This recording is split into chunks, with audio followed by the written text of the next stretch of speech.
ಬೆಂಗಳೂರಿನ ಚಿಕ್ಕಬಾಣವಾರದ double ಮರ್ಡರ್ಗೆ big twist ಸಿಗ್ತಾ ಇದೆ. ಪ್ರಿಯಕರನ ಜೊತೆ ಸೇರ್ಕೊಂಡು ಗಂಡನ ಚಟ್ಟ ಕಟ್ಟಿದ ಐನಾತಿ ಹೆಂಡತಿ. ಬೆಂಗಳೂರಿನ ಚಿಕ್ಕಬಾಣವಾರದ ಡಬಲ್ ಮರ್ಡರ್ಗೆ ಬಿಗ್ ಟ್ವಿಸ್ಟ್ ಸಿಗ್ತಾ ಇದೆ. ಪ್ರಿಯಕರನ ಜೊತೆ ಸೇರಿ ಗಂಡನಿಗೆ ಚಟ್ಟ ಕಟ್ಟಿದ ಐನಾತಿ ಹೆಂಡತಿ. ಸೌಟ್ನಿಂದ ಹೊಡೆದು ಪತ್ನಿ ಹಾಗೆ ಮಗುವನ್ನ ಕೊಂದ ಪಾಪಿ. ಪೊಲೀಸರ ಮುಂದೆ ಅಸಲಿ ಕಹಾನಿ ಹೊರ ಹಾಕಿದಾಳೆ ಪಾಪಿ ಪತ್ನಿ. ಪ್ರಿಯಕರನ ಜೊತೆ ಸೇರಿ ಗಂಡ ಹಾಗೆ ಮಗನನ್ನ ಕೊಂದಿದ್ದ ಬಗ್ಗೆ ಮಾಹಿತಿ ಸಿಕ್ಕಿದೆ. ಹರಿಣಿ ಹಾಗೆ ಆಕೆಯ ಪ್ರಿಯಕರ ವಿನಯ್ ಇಬ್ರು ಸೇರ್ಕೊಂಡು ಗಂಡ ಹಾಗೆ ಮಗುವನ್ನ ಕೊಲೆ ಮಾಡಿರುವ ಘಟನೆ ನಡೆದಿದೆ. ಪ್ರಿಯಕರನ ಜೊತೆ ಸೇರಿ ಗಂಡನನ್ನೇ ಪರಲೋಕಕ್ಕೆ ಕಳಿಸಿದ ಐನಾತಿ ಹೆಣ್ಣು ಈಗ ತಾನು ಮಾಡಿದ ಕೃತ್ಯವನ್ನ ಪೊಲೀಸರ ಮುಂದೆ ಒಪ್ಪಿಕೊಂಡಂತ ಘಟನೆ ನಡೆದಿದೆ. ಅಂದ್ರೆ ಚಿಕ್ಕ ಪುಟ್ಟ ವಿಚಾರಗಳಿಗೂ ಏನಾಗ್ಬಿಡುತ್ತೆ ಅಂತ ಹೇಳಿದ್ರೆ ಇತ್ತೀಚಿನ ದಿನಗಳಲ್ಲಿ ಗಂಡನನ್ನ ಹೆಂಡತಿ ಕೊಲ್ಲೋದಕ್ಕೂ ಹೆಂಡತಿಯನ್ನ ಗಂಡ ಕೊಲ್ಲೋದಕ್ಕೂ ಅನೈತಿಕ ಅಕ್ರಮ ಚಟುವಟಿಕೆಗಳು ಅಥವಾ ಆ ಸಂಬಂಧಗಳೇ ಕಾರಣವಾಗ್ತಾ ಇರೋದು ಗೊತ್ತಾಗ್ತಾ ಇದೆ. ಡಬಲ್ ಮರ್ಡರ್ ಆಗಿತ್ತು, ಮಗು ಹಾಗೆ ಗಂಡನನ್ನ ಕೊಲೆಗೈಯಲಾಗಿತ್ತು. ಅದಾದ ನಂತರದಲ್ಲಿ CCTV ಕೂಡ ಆಫ್ ಆಗಿತ್ತು.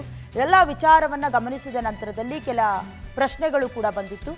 ಅದಾದ ನಂತರದಲ್ಲಿ ಸದ್ಯ ಪೊಲೀಸರ ಮುಂದೆ ಸತ್ಯವನ್ನ ಕಕ್ಕಿದಾಳೆ ಪಾಪಿ ಪತ್ನಿ. ಗಂಡ ಹಾಗೆ ಮಗ ಪ್ರೀತಿಗೆ ಅಡ್ಡಿ ಆಗ್ತಿದ್ರು ಅನ್ನುವಂಥ ಕಾರಣಕ್ಕೊಂದ್ರ ಅಥವಾ ವಿಚಾರ ಗೊತ್ತಾಯ್ತು ಅನ್ನೋದ ಏನು ಎತ್ತ ಸದ್ಯ ವಿಚಾರಣೆ ಕೂಡ ನಡೀತಾ ಇದೆ. ಈ ವಿಚಾರಣೆ ಹಂತದಲ್ಲಿ ತನ್ನ ತಪ್ಪನ್ನ ಒಪ್ಕೊಂಡಿದ್ದಾರೆ.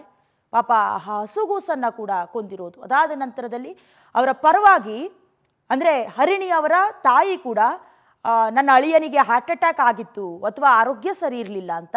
ಅದರ ಮಧ್ಯದಲ್ಲಿ ಮತ್ತೊಂದು ಮೇಜರ್ ಟ್ವಿಸ್ಟ್ ಬಂತು.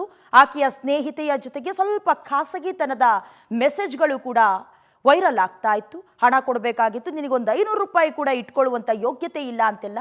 ಅದಾದ ನಂತರದಲ್ಲಿ ಅನುಮಾನಗಳು ಮೂಡಿದ್ದು ಆತನಿಗೆ ಆ ಹೆಣ್ಣಿನ ಜೊತೆ ಅಕ್ರಮ ಸಂಬಂಧ ಇತ್ತು ಅಂತ.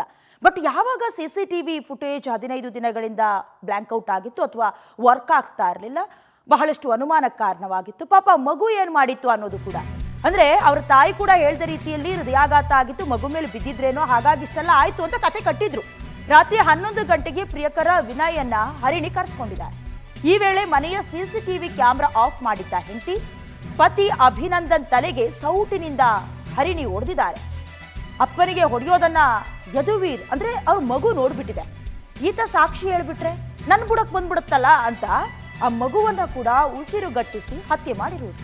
ಮಗನನ್ನ ಉಸಿರುಗಟ್ಟಿಸಿ ಕೊಲೆ ಮಾಡಿದ್ದ ಹರಿಣಿ ಹಾಗೆ ಪ್ರಿಯಕರ ಮನೆಯಲ್ಲಿದ್ದ ರಕ್ತವನ್ನ ಯಾರಿಗೂ ಗೊತ್ತಾಗಬಾರ್ದು ಅಂತ ಗುಡಿಸಿ ತೊಳೆದು ಸಾರಿಸ್ಬಿಟ್ಟಿದ್ದಾರೆ. ಇಬ್ರು ಸೇರ್ಕೊಂಡು ಅಭಿನಂದನ್ ರಕ್ತದ ಕಲೆಯನ್ನ ಅಥವಾ ಆ ಬಟ್ಟೆಗೆಲ್ಲ ಆಗಿತ್ತಲ್ಲ ಅದನ್ನು ಬದಲಾಯಿಸಿ ಹೊಗೆದಾಕಿರೋದು ಐನಾತಿ ನೋಡಿ ಪಕ್ಕಾ ಪ್ಲ್ಯಾಂಡ್. ಅದಾದ ನಂತರ ಏನು ಗೊತ್ತೇ ಇಲ್ಲ ಅಂತ ಹೋಗಿ ಪೊಲೀಸರ ಹತ್ರ ವಿಚಾರ ಹೇಳಿದ್ದೆ. ಇನ್ವೆಸ್ಟಿಗೇಷನ್ ಆದಮೇಲೆ ಗೊತ್ತಾಗಿರೋದು ಈಕೆ ಸಾಮಾನ್ಯ ಕಿಲಾಡಿ ಅಲ್ಲ ಅನ್ನೋದು. ಗಂಡ ಅಭಿನಂದನ್ ಹಾರ್ಟ್ ಅಟ್ಯಾಕ್ ಆಗಿ ಮಗನ ಮೇಲೆ ಬಿದ್ದುಬಿಟ್ಟಿದ್ದಾನೆ, ಆಗ ಮಗು ಉಸಿರುಗಟ್ಟಿ ಮೃತಪಟ್ಟಿದೆ ಅನ್ನೋದಾಗಿ ಬಿಂಬಿಸೋದಕ್ಕೆ ಪ್ಲಾನ್ ನಡೆದಿತ್ತು. ನಿನ್ನೆ ಕೂಡ ಪತ್ನಿ ಹರಿಣಿ ತಾಯಿ ವಿಮಲ ಇದೇ ಡೈಲಾಗ್ ಹೇಳಿದ್ರು.